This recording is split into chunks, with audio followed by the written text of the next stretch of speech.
অনেকে আমাকে কমেন্ট বক্সে জানাচ্ছেন যে সিআইডি 2-তে কে কে থাকবে। আসলে এখনো ভালো করে জানা নাই কেনা কেনা থাকবো, কে কে থাকবে না থাকবে। তবে আমরা যতটুকু জানতে পেরেছি, এখানে এসিবি পদ্মবান থাকবে, মাতা শিবাজি সাদ্দাম, দয়ানন্দিন সত্যিকার দয়া এবং আদিত্য শ্রীবাস্তব এরা থাকবেই। এবং যে ডক্টর সারুংখে সেও থাকতে পারে, এবং পুরবী নামে যে ছিল সেও এখানে থাকতে পারে। তো এটি এখনো এক্সাক্ট নিউজ না, তো দেখা যাক কতটুকু কি হয়। আস্তে আস্তে সময়ই বলে দেবে কে থাকে আর কে না থাকে।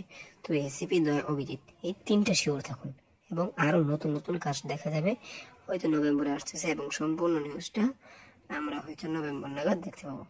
তো আজকের ভিডিও পর্যন্ত। এখন আমি আসছি বালবীর সম্পর্কে।